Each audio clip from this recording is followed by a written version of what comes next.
सभी साथी श्रोताओं को संबोधित श्री का जय जिनेन्द्र नमस्कार। आत्मानंदी अनंत सिद्ध अरिहंत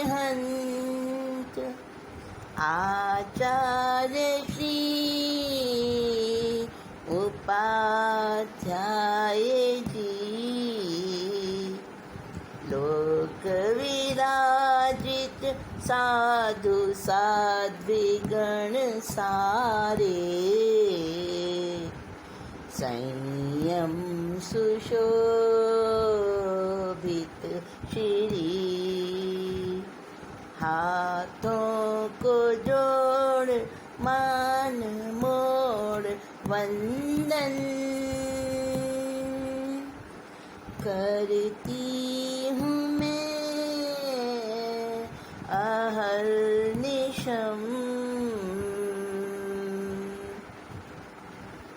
शुभ भावना का दान दो प्रभु कृपालु,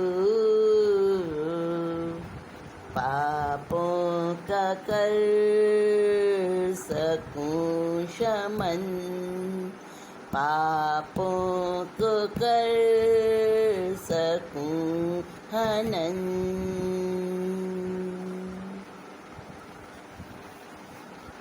पंच परमेश्वर भगवंतों को वंदन नमस्कार करके लोक में विराजित समस्त साधु साध्वीगणों को मेरा वंदन अभिवंदन।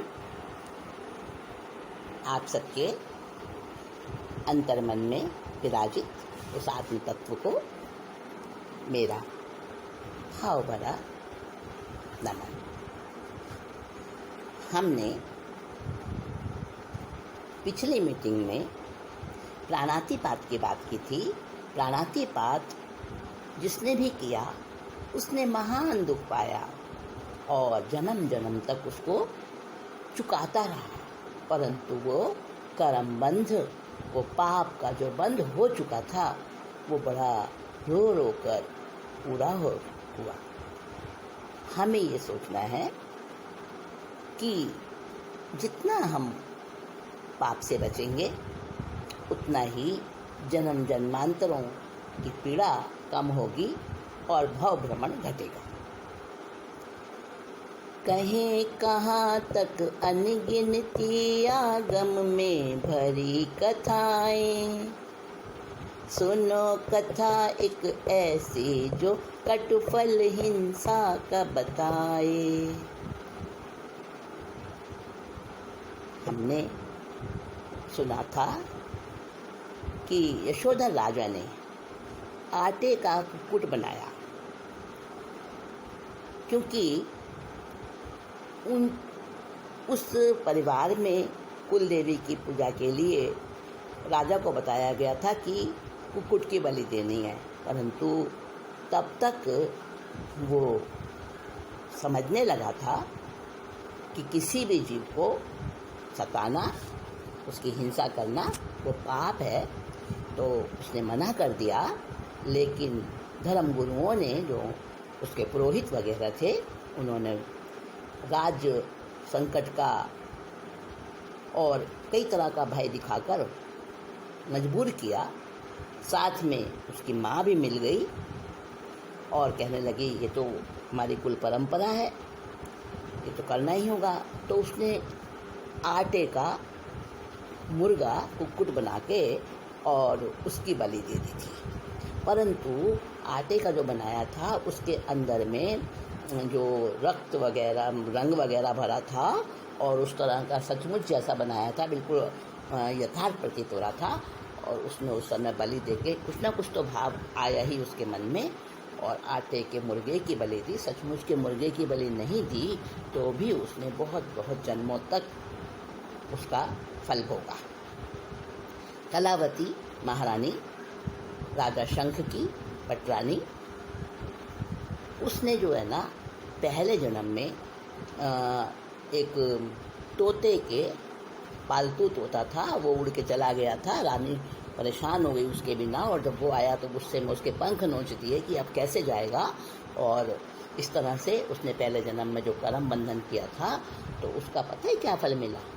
उसके दोनों हाथ कटे थे, महासती कलावती के दोनों हाथ कट गए थे, काट दिए गए थे। कहानी 20 भवों तक, 20 जन्मों तक उसका वो चला था। और इसी तरह से स्कंदक मुनि ने पिछले जन्म में एक काचरा होता है, काचर का फल होता है, और उसको उन्होंने बिना टूटे अखंड छिलका उतारा था और बड़े खुश हुए थे। तो इस जन्म में उनकी पूरी चमड़ी उतारी गई और गर्भवती हिरणी थी। श्रेणिक महाराज जब थे ना, कोणिक के पिता श्रेणिक, जब उन्होंने संस्कृत प्राप्त नहीं की थी, वो मिथ्यात्वी जैसे ही थे, तो उन्होंने शिकार खेलने गए थे।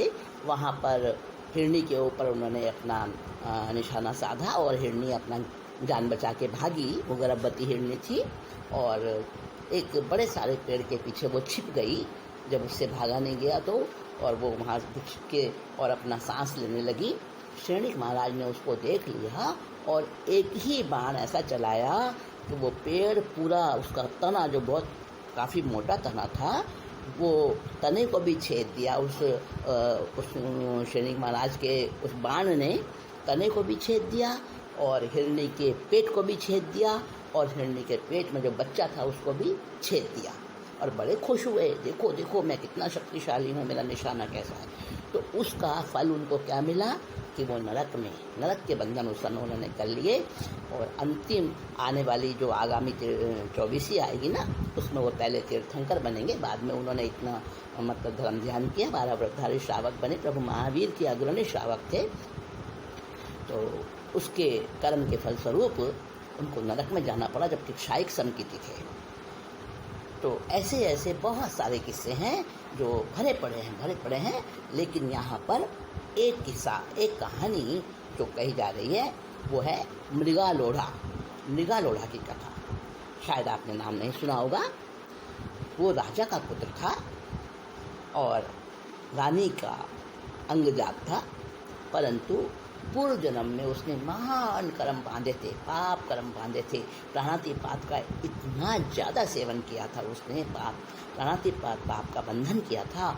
और उसके फलस्वरूप वो क्या बना कि लोढ़ा जानते हैं आप, जो सिलबट्टे पर मसाला वगैरह पीसते हैं, तो वो जो जिससे पीसा जाता है उसको लोढ़ा कहते हैं। लोढ़ा उसका नाम क्यों? नाम तो उसका मृगा महारानी का बेटा था, तो मृगा माँ का पुत्र था, तो उसी के नाम पे उसका मृगा लोढ़ा नाम पड़ा। क्यों? क्योंकि उसके शरीर के अंग केवल निशान थे, आँखों के निशान थे, नाक के निशान थे, कान के निशान थे, मुंह का निशान था। मतलब वो लोढ़ा जैसा था, शरीर उसका विकसित नहीं था और उसको भस्मक रोग था। जो खाता उस समय उल्टी हो जाती और उल्टी कोई चाट जाता, कितना खाता और उसको वो जो है ना भूख लगती रहती हर समय, भस्मक रोग था। और कैसे उसका जीवन था वो उसकी कथा, और उसने क्या कर्म बांधा था, वो सारी बातें यहाँ पे बताई जाएंगी। तो आप सुनिए। मृगागाम विराज रहे थे महावीर शिष्यों के संग, गौतम गए गोचरी लेने, एक नर देखा रह गए दंग।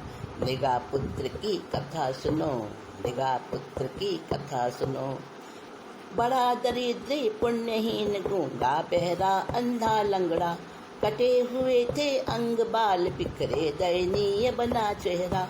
पेट था उसका पीठ में चिपका, भूखा प्यासा बहुत दुखी, महाकष्ट वो भोग रहा था, डंक मक्खियाँ मार रही। करुणा उपजी गौतम के मन, वीर प्रभु से किया था प्रश्न। गौतम गए गोचरी लेने, एक नर देखा रह गए दंग। मृगा पुत्र की कथा सुनो। गौतम स्वामी, भगवान महावीर स्वामी और सब अनेक शिष्यों के साथ में ये जो धर्म का जहाज चलते चलते विचरण करते करते प्रभु महावीर अपने शिष्य संपदा के साथ में मृगा नाम के एक गांव में विराज रहे थे। तो मृगा गांव का नाम था, वहाँ पर राजा राज करता था और उसकी रानी का नाम भी मृगा था और उसी के नाम पर वो गांव का नाम भी मृगा रखा गया था। तो वहाँ पर गौतम स्वामी जो है गोचर लेने गए। बेले बेले का पालना करते थे गौतम स्वामी, और बेले के पालना जब होता था तब वो भगवान से आज्ञा लेकर गोचर लेने जाते थे। तो गोचर लेने गए तो वहाँ पर उन्होंने एक भीड़ देखी, और उस भीड़ को वहाँ पर उन्होंने क्या देखा, एक ऐसा आदमी, एक ऐसा व्यक्ति देखा उन्होंने जो उसके अंधा भी था, गूंगा भी था, बहरा भी था, लंगड़ा भी था और दरिद्री था, पुण्यहीन था, सारे अंग भंग हो रहे थे, उसके बाल बिखरे हुए थे, दयनीय चेहरा था और बड़ा ही मतलब इतना गरीब था, इतना भूखा प्यासा कि उसका पेट जो है ना पीठ में चिपका हुआ था। तो बहुत कष्ट भोग रहा था, मक्खियाँ उसके चारों तरफ मंडरा रही थी और वो मक्खियाँ भी नहीं उड़ा पा रहा था, इतनी उसकी हालत खराब थी। बड़ी करुणा उपजी गौतम स्वामी के मन में और आकर भगवान से प्रश्न किया, हे भगवान, क्या जो मैं देख कर आया हूँ इससे भी कोई दुखी होगा दुनिया में? बनते मैंने जिस व्यक्ति को देखा नगर के बीच में, क्या उसके जैसा कोई और भी कष्टी है जग बीच में? धीर वीर गंभीर प्रभु बोले है आयुष्मान सुनो, इसी नगर में उससे बढ़कर दुखिया है एक सत्य सुनो। मगर न कोई उसे जानता है, ये है रानी का प्रसंग। गौतम गए गोचरी लेने, एक नर देखा रह गए दंग। मृगा पुत्र की कथा सुनो, मृगा पुत्र की कथा सुनो। कहने लगे, भगवान ऐसा भी कोई दुनिया में और होगा जैसा मैं देखकर आया हूँ इतना दुखी? भगवान गंभीर वाणी से कहने लगे, अरे आयुष्मान गौतम, इस नगर में ही है। अरे बनते इस नगर में ही है? हाँ, इस नगर में उससे भी बढ़कर है, परंतु उसे कोई जानता नहीं। अच्छा, ऐसे कैसे कि उसे कोई जानता ही नहीं? कौन है वो? तो भगवान ने बताया, विजयराज नगरी का राजा, रानी उसकी मृगावती, अंधा बहरा हाथ पैर से रहित एक बेटा जनती। आँख कान मुँह नाक नहीं, बस छेद बने थे उनकी जगह। हाथ पैर थे अंकुर जैसे, केवल मांस पिंड थी दे। वमन करे खुद चाटे भूख में, भस्मक रोग जन्म के संग। गौतम गए गोचरी लेने, एक नर देखा रह गए दंग। मृगा पुत्र की कथा सुनो, मृगा पुत्र की कथा सुनो। अरे गौतम, तुम सुनो, मैं बताता हूँ। इसी नगरी का राजा है जिसका नाम है विजयराज, और उसकी रानी है मृगावती। उनके जो पहला बेटा हुआ था ना, वो ऐसा ही है। उसके आँख कान नाक जो हैं उनकी जगह पे छेद छेद बने हुए हैं केवल, और कोई अंग पूरे नहीं हैं, और मांसपिंड जैसा बस वो दिखता है, और हाथ पैर उसके अंकुर जैसे हैं, और जो उसमें से निकले जरा सा निशान जैसे दिखते हैं। और वो इतना भूखा है, इतना भूखा रहता है, उसको भस्मक रोग जन्म से ही है, और भूख के मारे खूब खाता है और फिर तुरंत उसको उल्टी हो जाती है और वो उल्टी भी चाटने लगता है। अच्छा भगवान, ऐसा है? कैसे वो जन्म गया, कैसे हो गया? तो गौतम और सुनो, मैं तुम्हें बताता हूँ। हे गौतम, माँ की ममता उत्कृष्ट जगत में होती है। कैसी भी संतान हो बेढब, माँ को प्यारी होती है। गुप्त रूप से महारानी ने कल घर में उसको पाला। प्रभु आज्ञा से उसे देखने चले हैं गौतम तत्काला। मृगा रानी ने गौतम को आते देखा तो भरी उमंग। गौतम गए गोचरी लेने, एक नर देखा रह गए दंग। मृगा पुत्र की कथा सुनो, मृगा पुत्र की कथा सुनो। भाग्योदय से स्वयं जहाज धर्म का मेरे घर आया। गुरुवर आओ पधारो, सिर श्रद्धा से झुका कर नमन किया। पात्र निकालो झोली खोलो, विनती करती महारानी। अभी तो तेरे सुत को देखने आया मैं, सुन ले रानी। हर्षित हो चारों लघु पुत्रों को सज्जित कर लाई संग। गौतम गए गोचरी लेने, एक नर देखा रह गए दंग। मृगा पुत्र की कथा सुनो, मृगा पुत्र की कथा सुनो। अब गौतम स्वामी जो पूछने लगे भगवान से, अरे ऐसी कैसी उसकी माता है? तो कहने लगे, भगवान हे गौतम, माँ तो बड़ी ममत्व से भरी होती है, और कैसा भी बेटा हो, कैसा भी उसकी संतान हो, अंधी लंगड़ी लूड़ी कानी कोनी कैसे भी हो, माँ को तो प्यारा ही लगता है अपना बच्चा। तो उसने उसको पाला है तलघर में सबसे छुपा के, और राजा और रानी ही केवल इस भेद को जानते हैं और कोई नहीं जानता। खुद उसको खाना देने जाती है, दासी को भी नहीं सौंपा ये काम, क्योंकि पता चल जाता, इसलिए गुप्त रूप से उसको पाला है। और उसके बाद उसके और भी बेटे हुए हैं, वो ठीक ठाक हैं, अच्छे सुंदर हैं, और वो पहला जो बच्चा है वो ऐसा है। अच्छा प्रभु, मैं देखने जाऊंगा। गौतम स्वामी को एकदम उत्सुकता हुई और भगवान से आज्ञा लेकर और चले। जैसे ही मृगा रानी ने गौतम स्वामी को आते हुए देखा, बड़ी खुश हो, अरे मेरे तो धर्म का जहाज आया है, यहाँ मेरे पुण्य जगह हैं। और जल्दी से भगवान के सामने जाती है, 7-8 कदम मूत्रासन धारण करके वंदन नमस्कार करती है, 3 बार विधि सहित वंदन करती है, पधारो पधारो पधारो, मेरे तो बड़े भाग्य उदय हुए। और भगवान आइए, अपनी रसोई में ले गई, रसोई घर में, और कहती है, खोलो ना पात्रा, निकालो ना झोली, पात्रे निकालो ना, झोली खोलो ना भगवान। गौतम स्वामी कहने लगे, मैं अभी आहार के लिए नहीं आया महारानी, मैं अभी आया हूँ तेरे पुत्र को देखने। अच्छा, मेरे पुत्र को देखने आए हैं, बड़ी खुश हो गई। और जो 4 छोटे बेटे थे ना, बाद में जो जन्मे थे, उन 4 बेटों को बड़ा अच्छा सजा के, अच्छे अच्छे कपड़े पहना के, आभूषण पहना के और लेके आती है, लीजिए मेरे पुत्र। तो गौतम स्वामी कहने लगे, ज्येष्ठ तुम्हारा पुत्र छिपा कर पाला जिसको तलघर में, निगाह लोढ़ा जिसका है नाम, उसको ही देखने आया मैं। सुन रानी आश्चर्यचकित हुई, बोली भंते किम जानो, गौतम फरमाते सर्वज्ञ गुरु महावीर मेरे तुम सच मानो। छिपी न उनसे बात कोई, सो बतलाया ये कर्म प्रसंग, गौतम गए गोचरी लेने, एक नर देखा रह गए दंग। मृगा पुत्र की कथा सुनो, मृगा पुत्र की कथा सुनो। आप 4 बेटों को बड़ा सजा धजा के लाती है, कहती लीजिए मेरे पुत्र आ गए, देखिए। गौतम स्वामी कहने लगे, हाँ तुम्हारे पुत्र मैं देख रहा हूँ महारानी, परंतु मैं इनको देखने नहीं आया हूँ, मेरे तो यही बेटे हैं भगवान। अरे नहीं, जो तुम्हारा सबसे बड़ा पुत्र है ना, जिसका नाम मृगा लोढ़ा है, उसको देखने आया हूँ मैं तो। और वो तो जैसे आसमान से गिरी, ऐसी बुरी तरह से चौंकी, आश्चर्यचकित होकर कहने लगी, मेरा बड़ा पुत्र? हाँ महारानी, पर उससे तो कोई भी नहीं जानता, आपको कैसे पता ये रहस्य? गौतम स्वामी कहने लगे, मेरे गुरु सर्वज्ञ प्रभु महावीर स्वामी, उन भगवान ने अपने केवल ज्ञान में देखकर बताया, क्योंकि उनसे कोई भी बात छिपी नहीं है।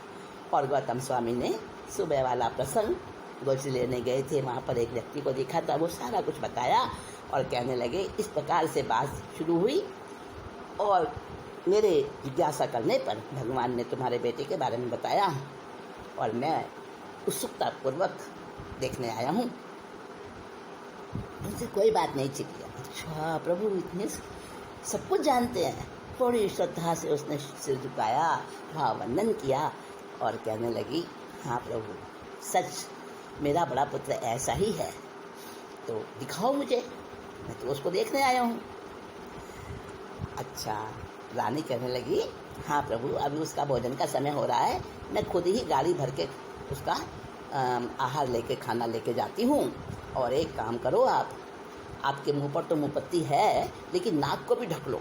और खुद भी उसने नाक और मुंह सब ढक लिया, क्यों कहने लगी, बड़ी भारी बदबू आती है, और कमरे में तलघर में रखा है उसको, और वहाँ पे ताला लगा रहता है। मैं जाती हूँ, खुद ही ताला खोलती हूँ, खुद ही उसका भोजन लेके जाती हूँ, गाड़ी भर के खाना वो खाता है और तुरंत वमन कर देता है, सब बात बता के। और उसने भी अपना मुंह नाक ढका। उत्तर सुन रानी बोली, अब उसका भोजन समय हुआ, वस्त्र बदल गाड़ी भर भोजन की थकियाती चली वहाँ। आओ मेरे संग गुरुवर, कपड़े से ढक लो नाक को तुम, बदबू भारी आती है वहाँ, खुद नाक मुँह ढके करने को सहन। मृगा लोढ़ा ये पुत्र मेरा, देखो भंते कैसा बेढंग, गौतम गए गोचरी लेने, एक नर देखा रह गए दंग। मृगा पुत्र की कथा सुनो, मृगा पुत्र की कथा सुनो। खोला द्वार कोठरी का, गाढ़ा भोजन का उलट दिया। शीघ्र लुढ़कता आया कुंवर, पल भर में सब उदरस्थ किया। पचा आहार तुरंत वमन, अगले ही क्षण में उसे हुआ। रक्त मवाद भरा बदबू से, वमन वो सारा चाट गया। प्रत्यक्ष लखा गौतम गणधर ने, करम कटु फल ये बदरंग। गौतम गए गोचरी लेने, एक नर देखा रह गए दंग। मृगा पुत्र की कथा सुनो, मृगा पुत्र की कथा सुनो। अब महारानी मृगावती कहने लगी चलिए, और उसने भी अपना नाक मुंह सब ढक लिया और भोजन भर के जो गाड़ी लेकर आई थी, बड़ी बड़ी सारी गाड़ी थी, उसमें खूब खाने के सामान था, वो सब उसने उसको गाड़ी को वो धकियाती हुई, उसको मतलब चलाती हुई और तलघर में लाती है। गौतम स्वामी से आगे आगे रानी है, पीछे गौतम स्वामी हैं, और वो बताती है इधर से आओ, उधर से आओ, और फिर कहती है देखो भंते, कैसा मेरा पुत्र, कैसा बेढंग है, कैसा इसका ढंग है, कैसे इसके कर्म है, मैं तो बड़ी देख देख के इसको और दुखी होती हूँ। और उसने कोठरी का द्वार खोला और अंदर भी नहीं गई, वहीं से भोजन की गाड़ी को उलट दिया, मतलब उल्टा कर दिया। सारा भोजन वो वहाँ पर गिर गया। वो लुढ़कता सा आया, क्योंकि वो तो वैसे ही था ना, लोढ़ा जैसा मांस का पिंड। लुढ़कता फटाफट आया और जल्दी जल्दी एक क्षण में ही सारा कुछ भोजन वो पेट में उतार दिया उसने, और तुरंत उसको पच गया, तुरंत उसको वमन हो गया। और वमन कैसा हुआ? खून से, मवाद से, बदबू से भरा हुआ, और उसको तो भूख लग रही थी, वो वमन भी चारा चाट गया। और गौतम स्वामी ने कर्म का फल देखा, अरे इतना कड़वा कर्म का फल होता है। और वो बड़े भारी, मतलब कैसा उनको आने लगा मन के अंदर विचार। और वहाँ महारानी से तो विदा ली और आए भगवान के पास, प्रभु महावीर के चरणों में, और कहने लगे प्रभु मैं देख कर आया हूँ, प्रत्यक्ष अपनी आंखों से मैं देख कर आया हूँ।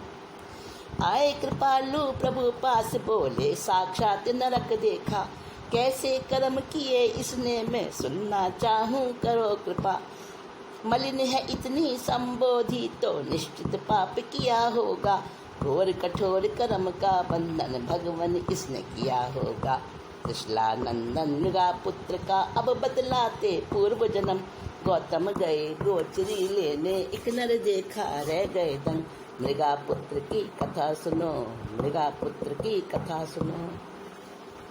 गौतम स्वामी कहने लगे नरक तो साक्षात देखकर आए हैं भगवान, इतना कठोर प्रातिपात कर्म का फल होता है। भगवान मैं सुनना चाहता हूँ, ऐसे इसने आखिर कैसे कर्म किए होंगे जो इस प्रकार जीते जी नरक भोग रहा है ये। भगवान कृपा करो, मुझे बताओ। और बड़ी विनती करके पूछ रहे हैं। आप भगवान सर्वज्ञ प्रभु तीर्थंकर भगवान महावीर उस मृगालोड़ा का पूर्व जन्म बताते हैं। आप भी सुनना चाहेंगे ना, आपको भी जिज्ञासा हो रही है, तो उसका पूर्व जन्म क्या है भगवान बता रहे हैं। आप नेक्स्ट मीटिंग में सुनाएंगे ना, तब तक आप जरा चिंतन कीजिएगा कि ऐसे कठोर कर्म बांधे होंगे उस जीव ने। राजा के घर जन्मा, महारानी की कुक्षी से जन्मा, लेकिन खुद के कर्म कहाँ जाएंगे? जैसा करता है खुद को ही भोगना होता है। तो साथियों, कर्म का फल बड़ा दारुण है, बड़ा कठोर है।